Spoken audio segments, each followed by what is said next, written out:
আতানি আতিন ফাজালা ইয়াহসু মিনাত তাআম। এক চোর চলে আসছে, চোর আসার পর সদকাতুল ফিতরের মালে খালি হাত দেয়, সদকাতুল ফিতরের মালে হাত দেয়। ফাআখাযতুহু ওয়া কুলতু লাহু লা আরফা'ন্নাকা ইলা রাসূলিল্লাহি সাল্লাল্লাহু আলাইহি ওয়াসাল্লাম। হযরত আবু হুরায়রা বলেন, আমি তাকে ধরে ফেললাম, আমি চোরকে ধরে ফেললাম আর বললাম, আমি তোমাকে অবশ্যই অবশ্যই নবীর কাছে উপস্থিত করব। এবার চোর বলে, ইন্নী মুহতাজুন ওয়া আলাইয়া ইয়ালুন ওয়া লি হাজাতুন শাদীদা। আবু হুরায়রা, আমাকে ছেড়ে দাও, আমার দায়িত্বে পরিবার পরিজন আছে, আমার দায়িত্বে অনেক মানুষ আছে, আমি অনেক অসহায় গরিব, এই জন্যই তো চুরি করতে এসেছি। আবু হুরায়রা, আমাকে ছেড়ে দাও। তো এটা বলার পর আবু হুরায়রা তো বড় সাহাবী ছিল, দয়া হয়েছে, চোর ছেড়ে দিছে। সুবহানাল্লাহ। এই ঘটনা রাত্রে যা হয়েছে এটা নবীর কাছে বলতে পরের দিন সকালে আবু হুরায়রা গেছে। তো আবু হুরায়রা এই ঘটনা বলার আগেই নবীজি কি বলে, মা ফাআলা আসিরুকাল বারিহাতা ইয়া আবু হুরায়রা। হে আবু হুরায়রা, গত রাত্রে তোমার চোর তোমার সাথে কেমন আচরণ করেছে। সুবহানাল্লাহ। আবু হুরায়রা কিন্তু এখনো বলে নাই, আবু হুরায়রা বলতে গেছে, নবীজি বলার আগেই বলতেছে, আবু হুরায়রা, গত রাত্রে তোমার চোর তোমার সাথে কেমন আচরণ করছে। তো এবার আবু হুরায়রা বলেন, ইয়া রাসূলুল্লাহ, শাকা ইলাইয়া হাজাতান শাদীদাতান ওয়া ইয়ালান, শাকা ইলাইয়া হাজাতান শাদীদাতান ওয়া ইয়ালান। ইয়া রাসূলুল্লাহ, চোর আমার কাছে উযর পেশ করছে, বলছে ওর দায়িত্বে পরিবার পরিজন আছে, অনেক অসহায় গরিব অবস্থায় আছে, এই জন্য চুরি করতে আসছে। আমি ধরছিলাম, ও এগুলো বলার কারণে আমি তাকে ছেড়ে দিছি। নবীজি বলেন, কদ কাযাবাকা ইন্নাহু সাউত ইয়া আবু হুরায়রা, তোমার চোর এই রাত্রে আবার আসবে।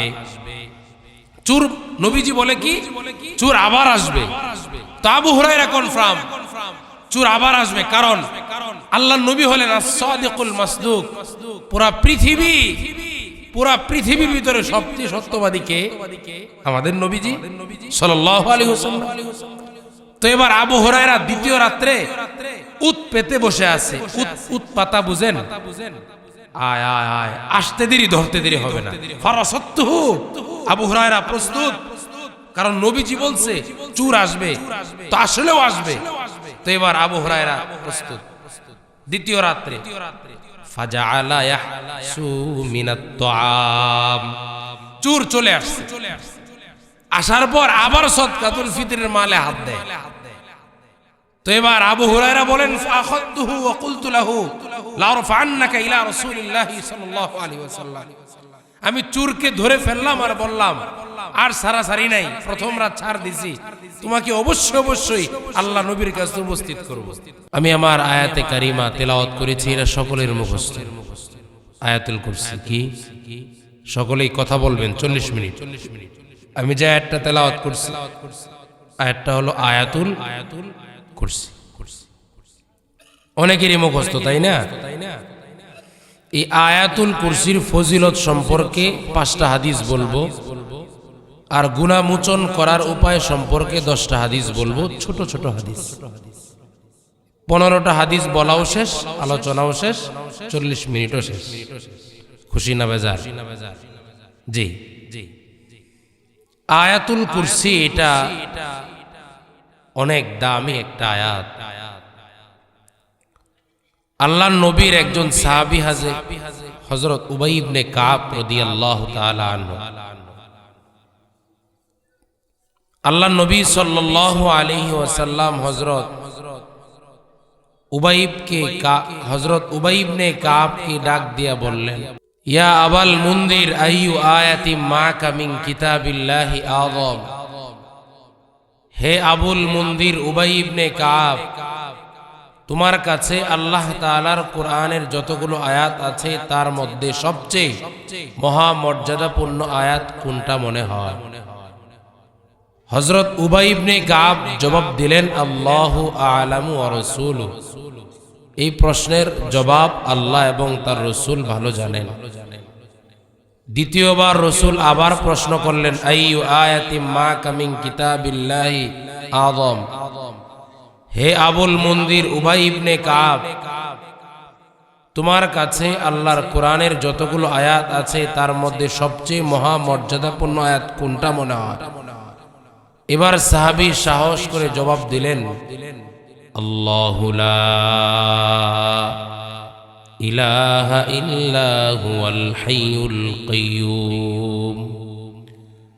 فضرب رسول الله صلى الله عليه وسلم في صدري। হযরত উবাই ইবনে কাব যখন বললেন, আমার কাছে কোরআনের সবচেয়ে মহামর্যাদাপূর্ণ আয়াত মনে হয় আয়াতুল কুরসিকে, আল্লাহ রাসূল বুক চেপড়ে দিলেন আর বললেন, শাবাশ, তোমাকে ধন্যবাদ, তোমার উত্তর সঠিক হয়েছে, সুবহানাল্লাহ। লিয়াহনি লাকাল ইলমু ইয়া আবাল মুনদির। হে আবুল মুনজির, তোমার এলেম, তোমার বিদ্যা, তোমার জ্ঞান যেন আনন্দদায়ক হয়, আল্লাহ যেন পরিপূর্ণ বরকত দান করেন, সুবহানাল্লাহ।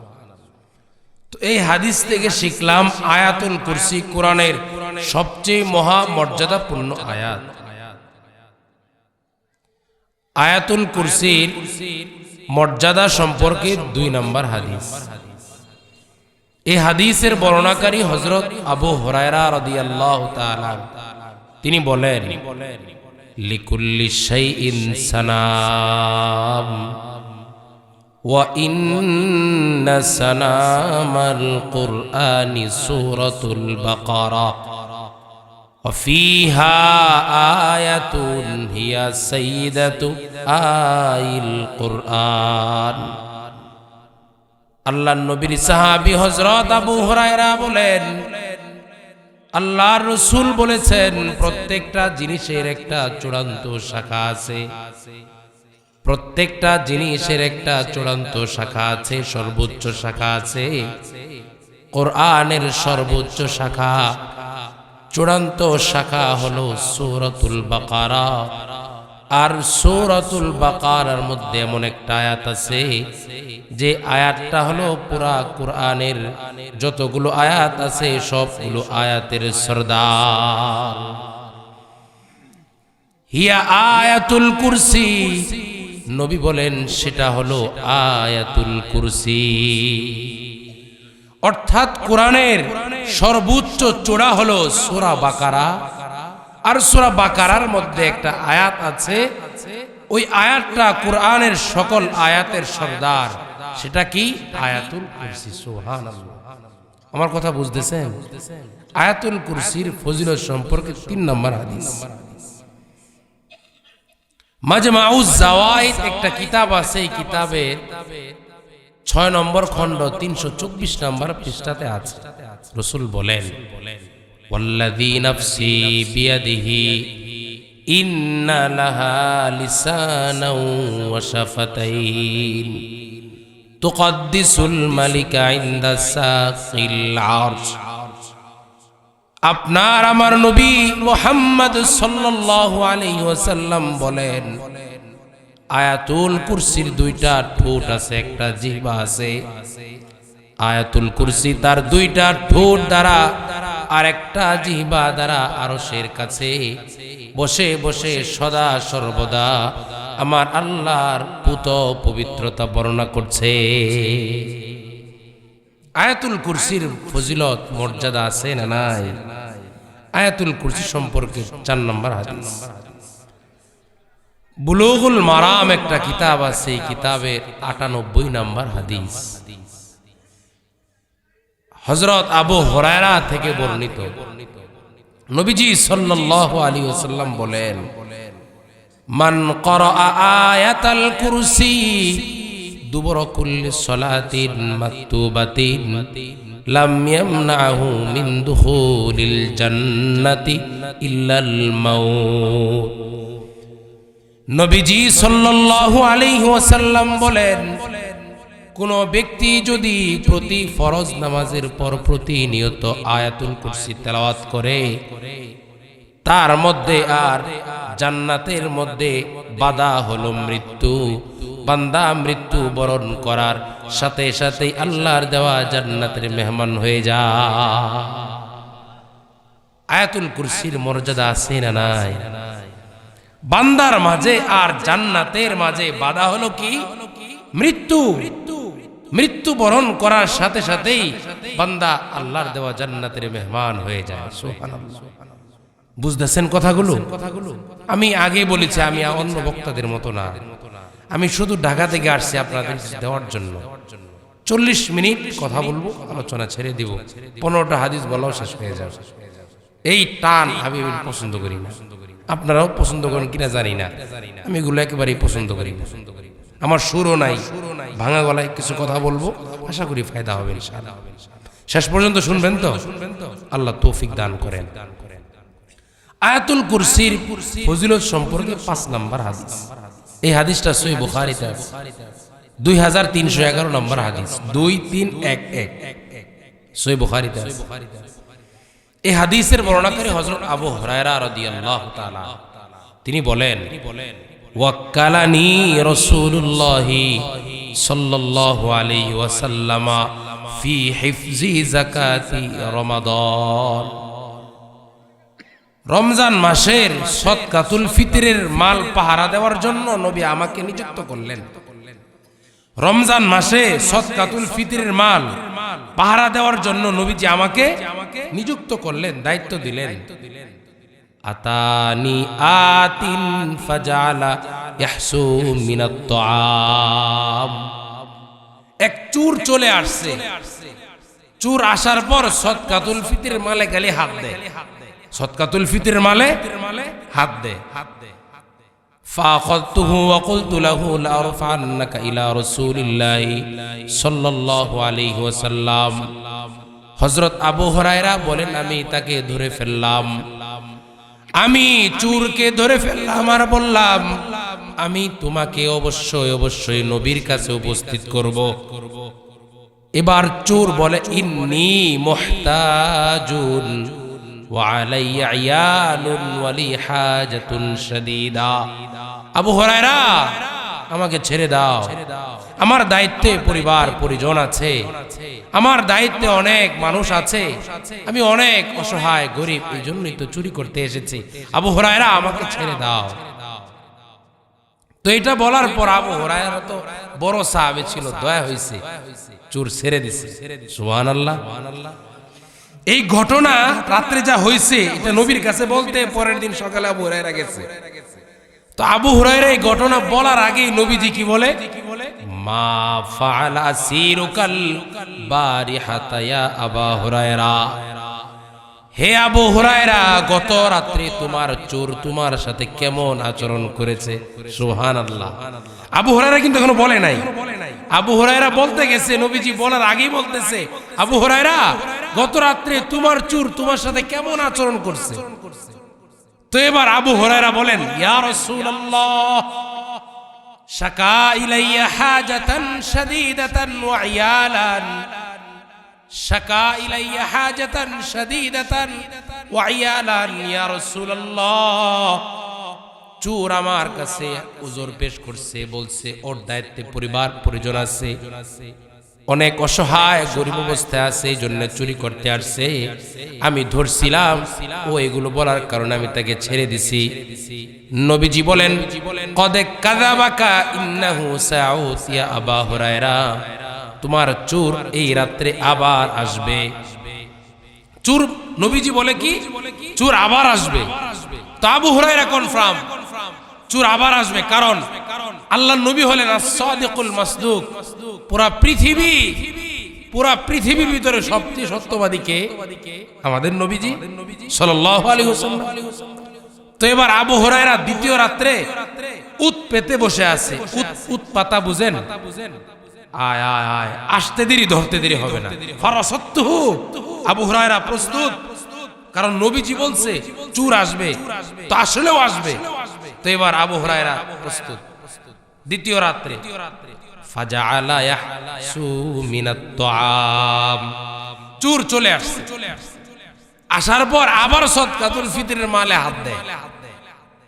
তো এবার আবু হুরায়রা বলেন ফাখাযতুহু ওয়া কুলতু লাহু লা আরফা'আন্নাকা ইলা রাসূলিল্লাহি সাল্লাল্লাহু আলাইহি ওয়াসাল্লাম, আমি চুরকে ধরে ফেললাম আর বললাম আর সারাসারি নাই, প্রথম রাত ছাড় দিছি, তোমাকে অবশ্যই আল্লাহ নবীর কাছে উপস্থিত করব। তো এবার চুর বলে আবু হুরায়রা আমাকে ছেড়ে দাও, আমার দায়িত্বে পরিবার পরিজন আছে, আমি আর আসবো না, আমাকে ছেড়ে দাও। আবু হুরায়রার দয়া হয়েছে, আবার ছেড়ে দিয়েছে। তারপরের দিন সকালে এই ঘটনা নবীর কাছে বলতে গেছে আবু হুরায়রা, বলার আগেই আল্লাহ নবী বলেন মা ফাআলা সিরুকাল বারিহাতা ইয়া আবু হুরায়রা, কি দ্বিতীয় রাতে তোমার চোর তোমার সাথে কেমন আচরণ করছে? তো এবার আবু হুরায়রা আগের জবাব, ইয়া রাসূলুল্লাহ আসছে, আমি ধরছি আর বলছি তোমাকে নবীর কাছে উপস্থিত করব। তো তারপরেও সে হাজত পেশ করছে, বলছে তার দায়িত্বে পরিবার পরিজন আছে, এই জন্য আমি ছেড়ে দিচ্ছি। সুবহানাল্লাহ। সাহাবীর দিল বড় বড় ছিল, নরম দিল। তো এবার আল্লাহ নবী বললেন কদ কাযাবাকা ইন্নাহু সায়াউদ, আবু হুরায়রা সে আবার আসবে তৃতীয় রাত। আবু হুরায়রা প্রস্তুত, এবার আসতে দেরি ধরতে দেরি হবে না। এবার তৃতীয় রাত্র চোর চলে আসছে।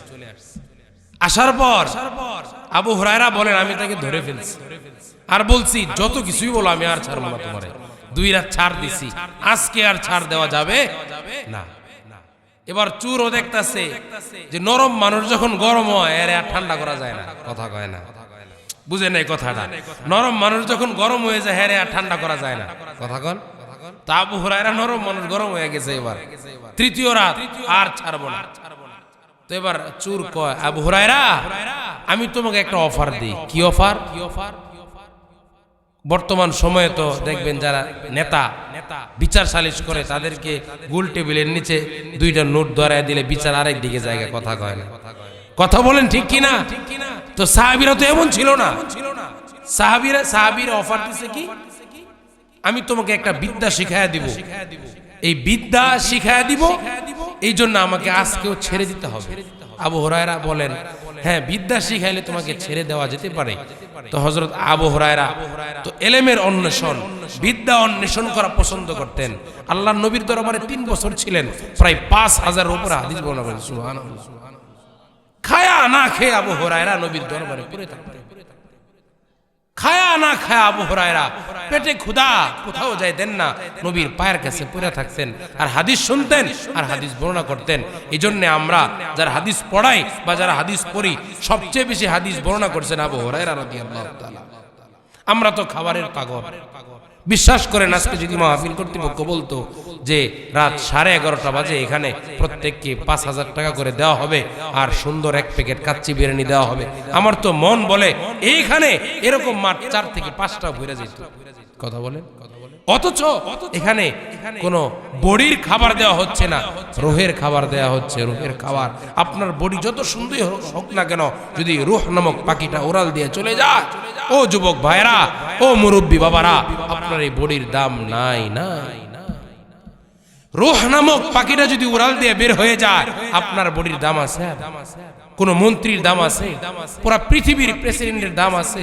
সুপার পাওয়ার আমেরিকার প্রেসিডেন্ট ট্রাম্প, তারও দাম আছে? এই রুহ নামক পাখিটা যদি থাকে তাহলে সবার দাম আছে। এখানে রুহের খাবার দেওয়া হবে পুরা বছরে একদিন। আমার দুঃখ লাগলো যে এলাকার ভিতরে মানুষ নাই, অল্প কিছু মানুষ আসে। যাক, আল্লাহ তাআলা আমার সকল ভাইদেরকে দ্বীনি মুযাকারা, দ্বীনি আলোচনা শোনার তৌফিক দান করেন। হযরত আবু হুরায়রা বলেন কি অফার? আমি তোমার একটা বিদ্যা শিখাই দেব। চুর কয় কি বিদ্যা? এই যে আয়াতুল কুরসির ফজিলতটা শুনেন। চুর বলে ইযা আতাইতা ইলা ফিরাশিকা ফাকরা আয়াতাল কুরসি ফাইন্নাহু লা ইয়াজালা আলাইকা মিনাল্লাহি হাফিজ। আবু হুরায়রা, তুমি যখন বিছানায় যাইবা, বিছানায় যাওয়ার পর তুমি যদি আয়াতুল কুরসি পাঠ করো, আয়াতুল কুরসি তেলাওয়াত করো, তাহলে আল্লাহ তাআলার পক্ষ থেকে প্রেরিত একজন ফেরেশতা এসে সকাল পর্যন্ত তোমাকে পাহারা দিবে। ওয়ালা ইয়াকরাবান্নাকা শাইতান, কোন শয়তান তোমার কাছে আসতে পারবে না। কোনো চোর তোমার কাছে আসতে পারবে না, কোনো ডাকাত তোমার কাছে আসতে পারবে না, কারণ পুরা রাত্র আল্লাহর পক্ষ থেকে প্রেরিত ফেরেশতা সকাল পর্যন্ত তোমাকে পাহারা দিবে। সুবহানাল্লাহ। তো এটা কে শিখাই দিল? চোর। এটা শিখাই দিল চোরে যে আবু হুরায়রা তুমি যদি আয়াতুল কুরসি পাঠ করো বিছানায় আসার পর তোমার ঘরে আর চোর আসবে? সদকাতুল ফিতরের এই মালের আর এখানে চোর হাত দিবে না। তো এবার এটা হওয়ার পরে তৃতীয় রাতে কি করছে নবীর কাছে বলতে গেছে। তো এবার আবু হুরায়রা আল্লাহ নবীর কাছে বলতে গেছে এই ঘটনা। তো নবী কয় কি আবু হুরায়রা তৃতীয় রাত আসছিল নি? ইয়া রাসূলুল্লাহ আসছিল। তো কি ছাইরা দিছো? কয় ইয়া রাসূলুল্লাহ আমার একটা বিদ্যা শিখাইয়া দিছে, ইলম শিখাইয়া দিছে, এজন্য দয়া হইছে আবার ছাইরা দিছে। তো রাসূল কয় কি বিদ্যা? কয় এই বিদ্যা। আল্লাহ নবী বলেন কদ সাদাকাকা ইন্নাহু কাযুবুন, সে বিদ্যা যেটা শিখাইছে যে বিছানায় আসার পর আয়াতুল কুরসি পাঠ করলে আল্লাহর পক্ষ থেকে ফেরেশতা আসে, এটা সত্য, কিন্তু যে শিখাইছে সে বড় মিথ্যাবাদী। অর্থাৎ যে বিদ্যা শিখাইয়া গেছে এটা সত্য, কিন্তু যে বিদ্যাটা শিখাইছে উনি বড় মিথ্যাবাদী। অর্থাৎ আমি একটা কথা বলে গেলাম, কথা সত্য, কিন্তু আমি আসলেও বড় কি মিথ্যাবাদী, এরকম আর কি। এবার হাদিসের শেষের অংশ কি? আল্লাহ নবী বলেন তাআলামু মান তুখাদিবু মুনযু সালাসি লায়ালিন ইয়া আবা হুরায়রা, হে আবু হুরায়রা এই 3 রাত যার সাথে তোমার মুলাকাত হয়েছে, এই 3 রাত যার সাথে তোমার কথোপকথন হয়েছে, তুমি তাকে চিনোনি? আবু হুরায়রা বলেন না ইয়া রাসূলুল্লাহ আমি তারে চিনি না। আল্লাহ নবী জবাব দেয় ক্বালা যাকা শয়তান, এটা হলো ইবলিস শয়তান। তো ইবলিস শয়তানে এই আয়াতুল কুরসির ফজিলত বলে গেছে, এটা সত্য। আর এই হাদিসটা সহিহুল বুখারীতে 2311 নম্বর হাদিস ইমাম বুখারী রাহমাতুল্লাহি আলাইহি উল্লেখ করেছেন। সুবহানাল্লাহ। তো এই লম্বা হাদিস থেকে কি শিখলাম? যে বিছানায় আসার পর আমরা সকলেই আয়াতুল কুরসি পাঠ করব ইনশাআল্লাহ। আল্লাহ তৌফিক দান করেন। আয়াতুল কুরসির 5টা হাদিস বললাম না? 1 নাম্বার হাদিস বলছিলাম যে কোরআনের ভিতরে সবচেয়ে মহামর্যাদাপূর্ণ আয়াত কি? আয়াতুল কুরসি। 2 নাম্বার প্রত্যেকটা জিনিসের চূড়ান্ত শাখা আছে, আর কোরআনের চূড়ান্ত শাখা হলো সূরা বাকারা। আর সূরা বাকারার মধ্যে একটা আয়াত আছে এমন যে সমস্ত আয়াতের সরদার। 3 নাম্বার কথা আয়াতুল কুরসির 2টা ঠোঁট আছে, একটা জিহ্বা আছে। 2টা ঠোঁট আর জিহ্বা দ্বারা আরশের কাছে বসে বসে সদা সর্বদা আল্লাহ তাআলার পবিত্রতা বর্ণনা করে। 4 নাম্বার হাদিস 5 ওয়াক্ত নামাজের পর কেউ যদি আয়াতুল কুরসি পাঠ করে তাহলে মরণের সাথে সাথে আল্লাহর দেওয়া জান্নাতের মেহমান হয়ে যায়। 5 নাম্বার হাদিস কেউ যদি বিছানায় আসার পর আয়াতুল কুরসি পাঠ করে তাহলে আল্লাহর পক্ষ থেকে একজন ফেরেশতা এসে সকাল পর্যন্ত বান্দাকে পাহারা দেয়, কোনো শয়তান, কোনো চোর, কোনো ডাকাত তার কাছে আসতে পারে না। বুঝছেন কথা? বুঝছেন কথা? আমি প্লিজ হাদিসের বাইরে কোনো কিছু বলছি 5টা স্মরণ থাকবে তো ইনশাআল্লাহ। নামাজের পর আয়াতুল কুরসি পড়ার ইচ্ছা আছে তো? বিছানায় আসার পর আয়াতুল কুরসি পড়ার ইচ্ছা আছে তো? আল্লাহ তৌফিক দান করেন। এবার আসেন গুনাহ মোচন করার উপায়। 3টা উপায় 10টা হাদিস বলবো। গুনাহ মোচন করার, আমাদের তো অনেক গুনাহ, চলন বলন উঠা বসা সর্ব অবস্থায় আমাদের গুনাহ হয়। এই গুনাহগুলো মোচন করার 3টা উপায় আলোচনাও করব। এই 3টা উপায়ও বলবো। 40 মিনিটও শেষ হয়ে যাবে, আলোচনাও শেষ হয়ে যাবে ইনশাআল্লাহ। গুনাহ মোচন করার 1 নাম্বার উপায় একনিষ্ঠ তওবাহ। সকলেই বলেন, সকলেই বলেন তওবাহ। বলেন, সকলেই বলেন, জোরে বলেন তওবাহ। এই তওবা সম্পর্কে 6টা হাদিস বলি। 1 নাম্বার সূরা তাহরিমের 8 নাম্বার আয়াতে আল্লাহ বলেন ইয়া আইয়ুহাল্লাযীনা আমানু তুবু ইলাল্লাহ তাওবাতান নাসুহা, হে ঈমানদারগণ তোমরা আল্লাহ তাআলার কাছে খাঁটি তওবা করো। যদি খাঁটি তওবা করতে পারো আসা রব্বুকুম আইয়ুকাফিরা আনকুম সাইয়্যাতিকুম ওয়া ইউদখিলাকুম জান্নাত। তোমরা যদি আল্লাহ তাআলার কাছে খাঁটি তওবা করতে পারো 2টা পুরস্কার। 1 নাম্বার পুরস্কার আল্লাহ তাআলা তোমার পিছনের কৃত গুনাহগুলো ক্ষমা করে দিবে। 2 নাম্বার পুরস্কার হলো খাঁটি তওবা করলে আল্লাহ তাআলা গুনাহগুলো ক্ষমা করবেন তা না, আল্লাহ রাব্বুল আলামিনের দেওয়া, আল্লাহ তাআলার বানানো এত সুন্দর জান্নাতের মেহমান আপনি আমি হয়ে যাব। তো তওবার গুরুত্ব আছে না নাই? তওবা করলে জিন্দেগীর সমস্ত গুনাহগুলো আল্লাহ মোচন করে দিবেন, সাথে সাথে আল্লাহর দেওয়া জান্নাতের মেহমান বানায় দিবেন। সুবহানাল্লাহ। তওবা সম্পর্কে 2 নম্বর দৃষ্টান্ত ইবনে মাজাহ কিতাবের 4250 নম্বর হাদিস। রাসূলুল্লাহ সাল্লাল্লাহু আলাইহি ওয়াসাল্লাম বলেন, আত-তাইবু মিনায-যামবি কামাল্লা যামবালা। গুনাহ থেকে তওবাকারী ব্যক্তি, গুনাহ থেকে তওবাকারী ব্যক্তি নিষ্পাপ ব্যক্তির মতো হয়ে যায়। গুনাহ থেকে তওবাকারী ব্যক্তি এমন যার কোনো গুনাহই নাই। সুবহানাল্লাহ। 3 নাম্বার তওবা সম্পর্কে হাদিস ইবনে মাজাহ কিতাবের 4251 নম্বর হাদিস। এই হাদিসের বর্ণনাকারী হযরত আনাস ইবনে মালিক রাদিয়াল্লাহু তাআলা তিনি বলেন, قال رسول الله صلى الله عليه وسلم كل بني آدم خطاؤون وخير الخطائين التوابون। নবীজি সাল্লাল্লাহু আলাইহি ওয়াসাল্লাম বলেন, প্রত্যেক আদম সন্তানই গুনাহগার, প্রত্যেক আদম সন্তানই গুনাহগার, আর গুনাহগারদের মধ্যে তওবাকারীগণ আল্লাহ তাআলার কাছে শ্রেষ্ঠ। আমরা সকলেই গুনাহগার, আর গুনাহগারদের মধ্যে যারা তওবা করে তারাই আল্লাহর কাছে শ্রেষ্ঠ। সুবহানাল্লাহ। তওবা সম্পর্কে 4 নম্বর হাদিস ইবনে মাজাহ কিতাবের 4253 নম্বর হাদিসের বর্ণনা। রাসূলুল্লাহ সাল্লাল্লাহু আলাইহি ওয়াসাল্লাম বলেন, ইন্নাল্লাহা লা ইয়াকবালু তাওবাতাল আবদি মা লাম ইউগারগির। রাসূলুল্লাহ সাল্লাল্লাহু আলাইহি ওয়াসাল্লাম বলেন, মৃত্যুর আগ মুহূর্ত পর্যন্ত, মৃত্যুর আগ মুহূর্ত পর্যন্ত আল্লাহ তাআলা বান্দার তওবা নামক এই জিনিসটা আল্লাহ কবুল করে। মৃত্যুর আগেও যদি কেউ তওবা করে, রাসূল বলেন আল্লাহ ওই বান্দার তওবাও কবুল করেন। সুবহানাল্লাহ।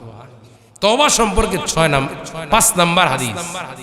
এই হাদিসটা সহিহ মুসলিম শরীফে একটু, সহিহ বুখারীতে একটু, তিরমিজিতে সংক্ষিপ্ত আছে। আমি পুরো হাদিসটা বলি, সকলেই মনোযোগ দিয়ে শুনবেন। আল্লাহর নবী বলেন, এক ব্যক্তি সফরে বের হয়েছে, বাহন নিয়ে সফরে বের হয়েছে। তো সফরে বের হওয়ার পর পথিমধ্যে ক্লান্তি চলে আসছে। ক্লান্তি আসার পর বাহন থেকে নেমে খানা পিনা খাইছে, পানি বক্ষণ করছে। খাওয়ার পর অনেক সফর করছে, তো একটু খাবার খাওয়ার পর ক্লান্ত চলে আসছে। বান্দা সব বাহন থেকে নেমে বসছে, ঘুম চলে আসছে। এবার ঘুম থেকে উঠে দেখে তার বাহন আর তার কাছে নাই। এবার এই বাহন নাই, সে টেনশন যে আমার বাড়িতে ফিরে যাওয়া সম্ভব না, গন্তব্যস্থলে যাওয়া সম্ভব না, কারণ বাড়ি থেকে অনেক দূর আর আমার গন্তব্যস্থলে অনেক দূর। মৃত্যু টেনশনে বান্দা বসে আবার ঘুমায় গেছে। এবার ঘুম থেকে হঠাৎ উঠে দেখে তার বাহন তার পাশে হাজির। সুবহানাল্লাহ। এবার বান্দা খুশি না বেজার? খুশিতে কি বলে? আল্লাহুম্মা, আল্লাহুম্মা কিন্তু বলছে, মানে আল্লাহরে চিনছে যে আল্লাহ আপনি আমার রব, এটা বলছে। আল্লাহুম্মা আনতা আবদি ওয়া আনা রাব্বুক। হে আমার বান্দা, আমি তোমার রব। বলা দরকার ছিল আল্লাহুম্মা আনতা রাব্বি ওয়া আনা আবদুক। হে আমার রব, আমি তোমার বান্দা। কিন্তু বান্দা এটা না বলে বলছে, হে আমার বান্দা, আমি তোমার রব। রাসূলুল্লাহ সাল্লাল্লাহু আলাইহি ওয়াসাল্লাম তিরমিজির বর্ণনায় বলেন, লাল্লাহু আফরাহু বিতাওবাতি আহাদিকুম মিন আহাদিকুম বিদাল্লাতিহি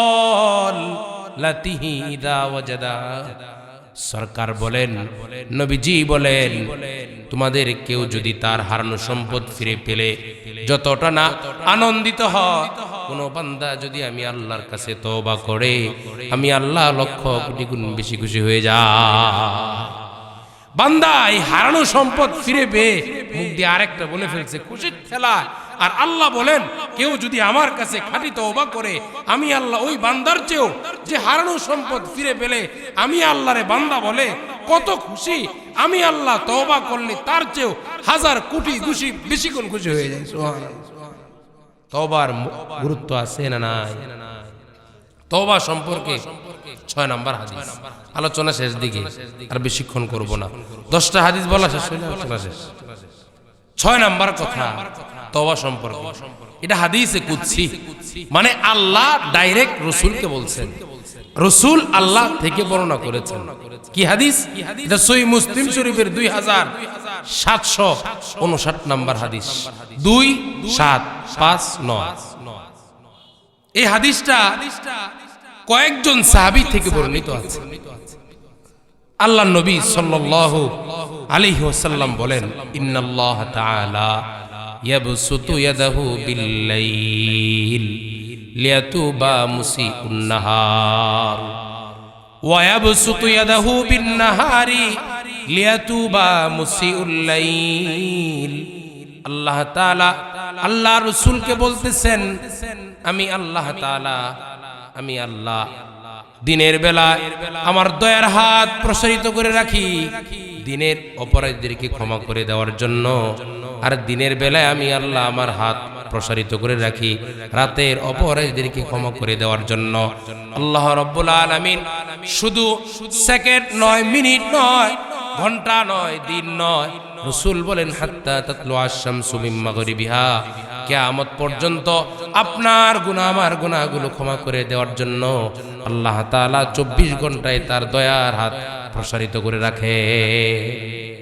আপনার গুনাহ আমার গুনাহ, আপনি রাতে গুনাহ করেছেন দিনে তওবা করেন, দিনে গুনাহ করেছেন রাতে তওবা করেন, রাসূল বলেন আল্লাহ 24 ঘন্টায় বান্দার গুনাহ ক্ষমা করার জন্য তার দয়ার হাত প্রসারিত করে রাখে। সুবহানাল্লাহ। তওবার মর্যাদা আছে না নাই? তওবার গুরুত্ব আছে না নাই? এই তওবা সম্পর্কে 6টা কথা বললাম। এবার গুনাহ মোচন করার 2 নম্বর উপায় মনে আসেনি? 1 নম্বর তওবা, এই তওবার 6টা দৃষ্টান্ত বললাম। এবার 2 নম্বর গুনাহ মোচন করার উপায়, সকলে আমার সাথে বলেন ইস্তিগফার। সকলেই বলেন। আমি একটা শব্দ বলবো, এটা সকলেই বলবেন। আর কেউ যদি মুতাওয়াজ্জিহের সাথে আল্লাহর দিকে রুজু হয়ে এটা বলতে পারেন, রাসূল বলেন ওর সমস্ত গুনাহ আল্লাহ ক্ষমা করে দিবেন। শব্দটা বলবেন নি বলবেন না? সকলেই বলেন আস্তাগফিরুল্লাহ আল্লাযী লা ইলাহা ইল্লা হুয়াল হাইয়ুল কাইয়্যুম ওয়া আতুবু ইলাইহি। আবার আস্তাগফিরুল্লাহ আল্লাযী লা ইলাহা ইল্লা হুয়াল হাইয়ুল কাইয়্যুম ওয়া আতুবু ইলাইহি।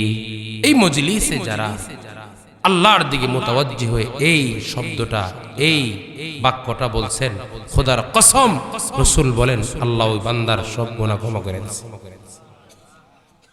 জানি না কে কারা পড়ছেন বা কারা পড়েন নাই, আছে কয়েকজনও পড়ে না, হতে পারে এখানে আছে। যে পড়ে নাই ওর বদনসিব, ওর পড়া কোপালার জোড়া লাগবে না। আল্লাহ তাআলা আমাদের সকলকে বেশি থেকে বেশি ইস্তেগফার পাঠ করার তৌফিক দান করেন। এবার আসেন ইস্তেগফার সম্পর্কে 2টা কথা বলি, একটা আয়াত আর একটা হাদিস। আল্লাহ রাব্বুল আলামিন বলেন, ওয়াল্লাযীনা ইযা ফাআলু ফাহিশাতান আও যালামু আনফুসাহুম যাকারুল্লাহ। আল্লাহ তাআলা আল্লাহ রাসূলকে দুনিয়াতে পাঠিয়েছেন, ওনার গুনাহ আছে না নাই? আল্লাহর নবীর গুনাহ আছে না নাই? আল্লাহ তাআলা আল্লাহ রাসূলের আগে পরের সমস্ত গুনাহ মোচন করে দিয়েছেন। যেই নবীর আগের পরের সব গুনাহ আল্লাহ মোচন করে দিয়েছেন, মিটিয়ে দিয়েছেন, ওই নবী যদি দৈনন্দিন 70 বার বা তার চেয়েও বেশি ইস্তেগফার আর তওবা করতে পারে, তাহলে উম্মতের এত গুনাহ তাদের কত হাজার বার তওবা করা উচিত। আমার কথা অনেকে বুঝেন না।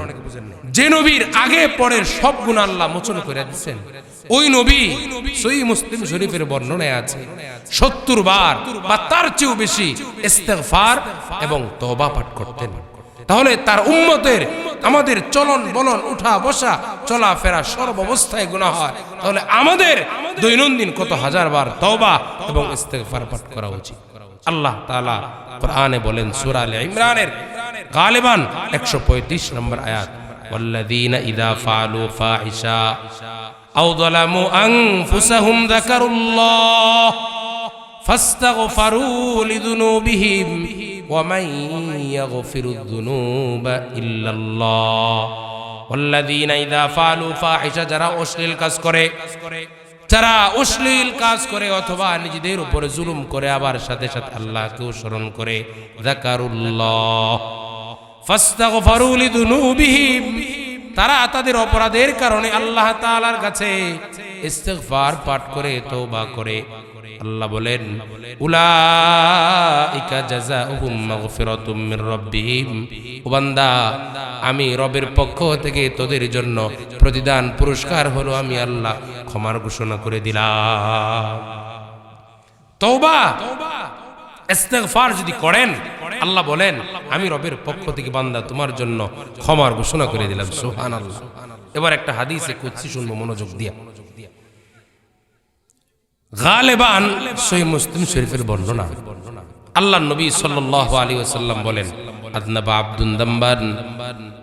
আব্দুন যামবান আল্লাহুম্মা গফিরলি যামবি ফাকালা তাবারাকা ওয়া তাআলা আযনাবা আবদি যামবান ফালিম আন্না লাহু রাব্বান ইয়াগফিরুয যামবা ওয়া ইয়াখুযু বিয-যামবি সুম্মা আদা। এই হাদিসটার তরজমা সকলেই মনোযোগ দিয়ে শুনবো। হাদিসে কুদসিতে আল্লাহর নবী সাল্লাল্লাহু আলাইহি ওয়াসাল্লাম বলেন আযনাবা আব্দুন যামবান, ধরে নেন আমাদের মাঝখান থেকে মজলিস থেকে একজন গুনাহ করে ফেললো। আযনাবা আব্দুন যামবান, কোন বান্দা গুনাহ করলো, গুনাহ করার পর সাথে সাথে বান্দা বলে আল্লাহুম্মা গফিরলি যামবি, হে আল্লাহ আপনি আমার গুনাহগুলো মোচন করে দেন, আল্লাহ আপনি আমার গুনাহগুলো ক্ষমা করে দেন। এটা যদি বান্দা যখন বলে আল্লাহ জয় বলে আযনাবা আবদি যামবান ফালিম আন্না লাহু রাব্বান, বান্দা গুনাহ করছে, ও ফেরেশতা আমার বান্দা গুনাহ করছে, আবার বান্দা জানে তার একজন রব আছে, তার রবের দুইটা কাজ, ইয়াগফিরুয যামবা গুনাহগুলো আল্লাহ মোচন করে দেন, ইয়াগফিরুয যামবা গুনাহগুলো আল্লাহ ক্ষমা করে দেন, ওয়া ইয়াখুযু বিয-যামবি, আর যদি ক্ষমা না চাও তাহলে আল্লাহ গুনাহের কারণে পাকড়াও করেন।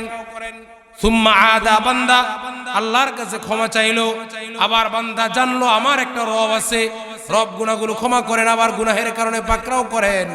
এগুলো করার পরেও সুম্মা আদা, বান্দা আবার শয়তানের ধোঁকায় পড়ে গুনাহ করে ফেললো। আল্লাহ রাসূল একবার দুইবার তিনবার যখন এই শব্দটা বলছেন আযনাবা আব্দুন যামবান আল্লাহুম্মা গফিরলি যামবি ফাকালা তাবারাকা ওয়া তাআলা আযনাবা আবদি যামবান ফালিম আন্না লাহু রাব্বান ইয়াগফিরুয যামবা ওয়া ইয়াখুযু বিয-যামবি সুম্মা আদা। তিনবার হাদিসে বলেছেন, সহিহ মুসলিমের বর্ণনা এসেছে। চতুর্থবারে আল্লাহ রাসূল সাল্লাল্লাহু আলাইহি ওয়াসাল্লাম বলেন ফামাল মা শিতা কদ গফারতু লাকা আলা মা কানা ফিকা ওয়ালা উবালি, বান্দা যত গুনাহ করবি, যতবার আমি আল্লাহর কাছে তওবা করবি, আমি আল্লাহ তোর গুনাহগুলো ক্ষমা করে দেব, তে আমি আল্লাহ কোনো পরোয়া করি না। যত গুনাহ আপনার দ্বারা আমার দ্বারা হোক না কেন, যদি তওবার মতো তওবা করতে পারেন, ক্ষমা চাওয়ার মতো চাইতে পারেন, রব বলেন তোর গুনার চাইতে আমি আল্লাহর দয়া রহমত হাজার কোটি গুণ বেশি। সুবহানাল্লাহ। বান্দার গুনাহ যত বড়ই হোক না কেন, আমার আল্লাহর দয়া রহমত তার চেয়ে হাজার কোটি কোটি গুণ বেশি। সুবহানাল্লাহ। তো দুইটা কথা বললাম ইস্তেগফার সম্পর্কে। একটা হলো যে আপনি গুনাহ করছেন, আল্লাহকেও স্মরণ করছেন, আল্লাহ বলেন বান্দা আমার পক্ষ থেকে তোর জন্য যা হলো ক্ষমা। আরেকটা হলো বান্দা যতবার গুনাহ করবি ততবার আমি আল্লাহর কাছে তওবা করবি, আমি আল্লাহর দরওয়াজা খোলা, তোর গুনাহ সব ক্ষমা করে দেব। সুবহানাল্লাহ। এবার গুনাহ মোচন করার 3 নাম্বার উপায় আলোচনা শেষ হয়ে যাবে। তাহলে 6টা হাদিস, একটা আয়াত আর একটা 8টা, আর আছে কয়টা? 2টা। 2টাও বলবো, আলোচনাও শেষ, আমার সময়ও শেষ। আল্লাহর নবী সাল্লাল্লাহু আলাইহি ওয়াসাল্লাম উম্মতকে জানায় গেছেন যে উম্মত ক্ষমা পাওয়ার আশায় দোয়া করবা। ক্ষমা পাওয়ার আশায় আমরা অনেকে আছে হতাশা, হুজুর আমার মসজিদে অনেকে কান্নাকাটি করে, হুজুর জীবনে কত কিছু করছি, আল্লাহকে ক্ষমা করবো নি। আরে ভাই, রাসূল তো শিখিয়ে গেছেন যে ক্ষমা পাওয়ার আশাই দোয়া করতে হবে। আর যদি হতাশা হয়ে যান যে না ধর আল্লাহ করতে থাই, যা হইব না, আল্লাহ যা করে। কিছু মানুষ আছে না নাই, গুনাহ করতে করতে করতে বৃদ্ধ হয়ে গেছে, এরপরও গুনাহ করে, মানে সে আশা ছেড়ে দিয়েছে। এমন হওয়া যাবে। একটা হাদিসে কুদসি শোনাই যে ক্ষমা পাওয়ার আশায়, গুনাহ মোচন করার 3 নম্বর পয়েন্ট হলো ক্ষমা পাওয়ার আশায় দোয়া করা। বলেন কি? ক্ষমা পাওয়ার আশায় দোয়া করা। হাদিসটা হাদিসে কুদসি, সহিহ মুসলিম, জামে তিরমিজি, 2 কিতাবে এসেছে। আল্লাহ নবী সাল্লাল্লাহু আলাইহি ওয়াসাল্লাম বলেন, আল্লাহ তাআলা বলেন, ইয়াবনা আদম, ইয়াবনা আদম, হে আদম সন্তান, ইন্নাকা মা দাউতানি ওয়া রাজাউতানি ক্বাদ গফারতু লাকা আলা মা কানা ফিকা ওয়ালা উবালি। আল্লাহ তাআলা আদম সন্তানকে ডাক দিয়ে বলেন, ইয়াবনা আদম ইন্নাকা মা দাউতানি, তুমি যতক্ষণ আমি আল্লাহকে ডাকবে, ওয়া রাজাউতানি, ক্ষমা পাওয়ার আশায় থাকবে, তোমার গুনাহ যত বড়ই হোক না কেন আমি আল্লাহ তোমার গুনাহগুলো ক্ষমা করে দিব, এতে কোনো পরোয়া করি না। এতটুকু বলে আল্লাহ রাব্বুল আলামিন থামেন নাই। রাসূল বলেন, ইয়াবনা আদম, আল্লাহ বলেন, হে আদম সন্তান, লাউ বালাগাত দুনুবুকা আনানাস সামা, লাউ বালাগাত দুনুবুকা আনানাস সামা থুম্মা ইস্তাগফারতানি ক্বাদ গফারতু লাকা আলা মা কানা ফিকা ওয়ালা উবালি।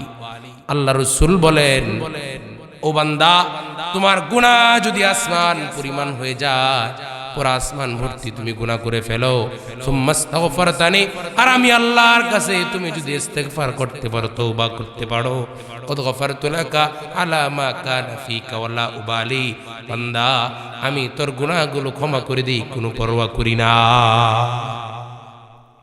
আসমান পরিমাণ গুনাহ করে ফেলেছেন, আসেন, আল্লাহ বলে, আয় আয় বান্দা আয়, সুম্মা ইস্তাগফারতানি, আমার কাছে ইস্তেগফার কর, অনুতপ্ত হ, ক্বাদ গফারতু লাকা আলা মা কানা ফিকা ওয়ালা উবালি, তোর সব গুনাহ আমি আল্লাহ ক্ষমা করে দেব। সুবহানাল্লাহ। রাসূল বলেন, আল্লাহ এটা বলেও থামেন নাই। রাসূল বলেন, আল্লাহ এটা বলেও থামেন নাই। ইয়াবনা আদম, হে আদম সন্তান, 3 নম্বর অপশন আল্লাহ বলেন, ইন লাউ আতাইতানি বিকরাবিল আরদি, ইন্নাকা লাউ আতাইতানি বিকরাবিল আরদি খাতায়া লা তুশরিকু বি শাইআন লা আতাইতুকা বিকরাবিহা মাগফিরাতান।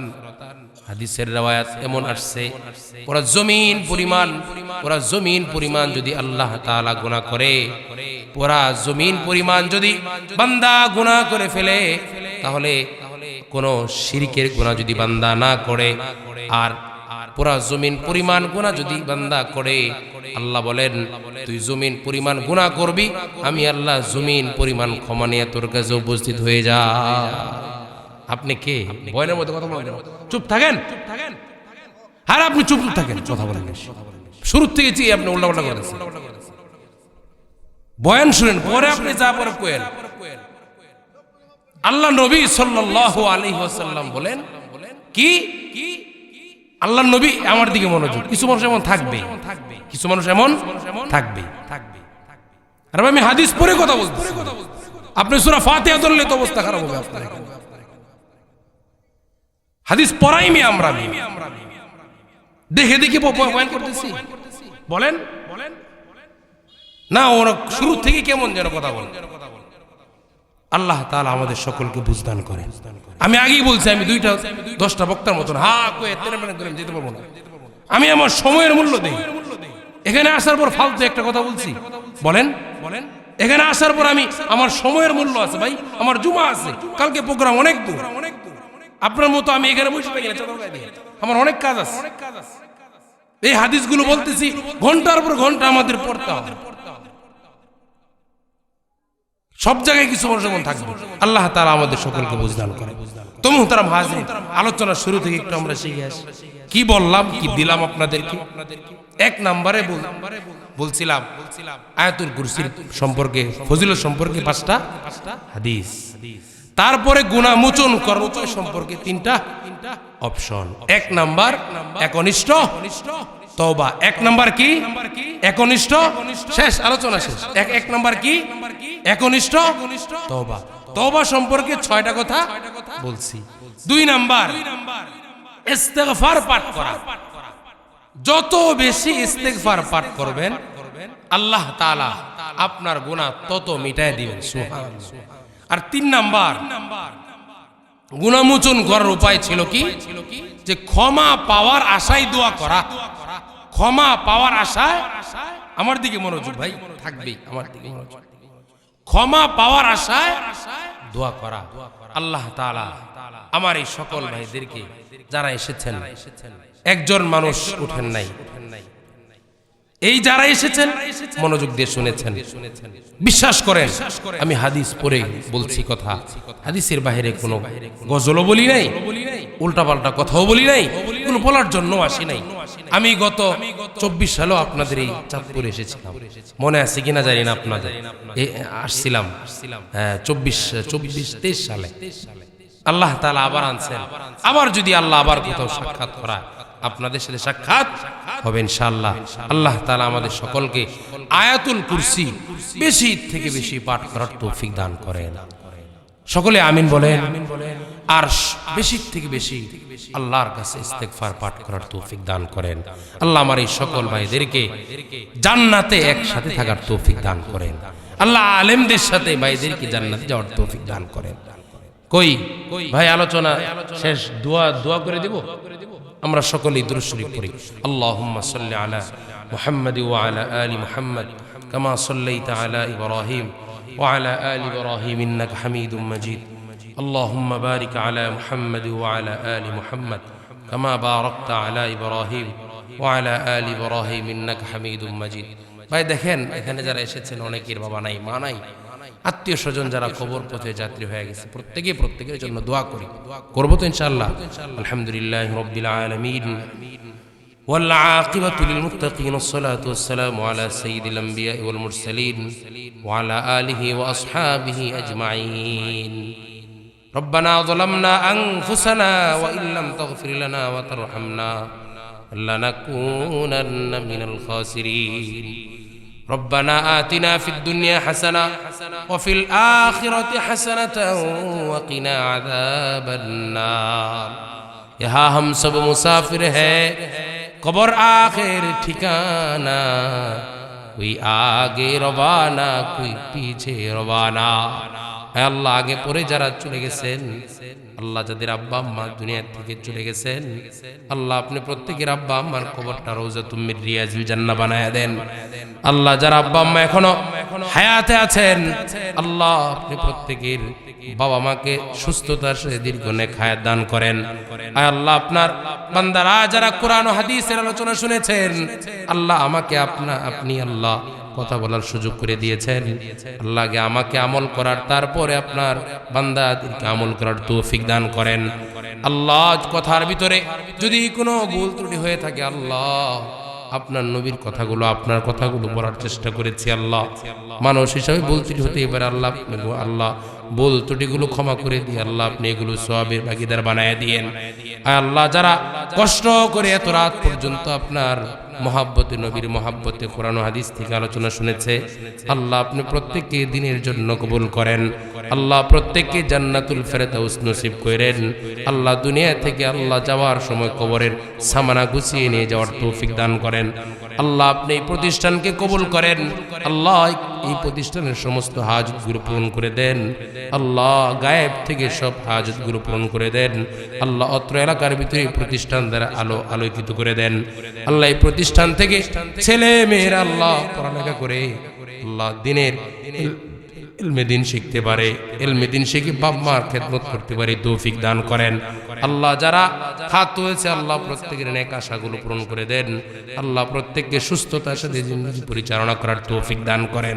আল্লাহ অনেক মুরব্বীরা আছে, আল্লাহ যুবক বয়সে কি করছে জানি না, আল্লাহ শেষ বয়সে আপনার পথে আসছে, আল্লাহ আসতে চায়, আল্লাহ আপনি তাদেরকে দিনের জন্য কবুল করেন।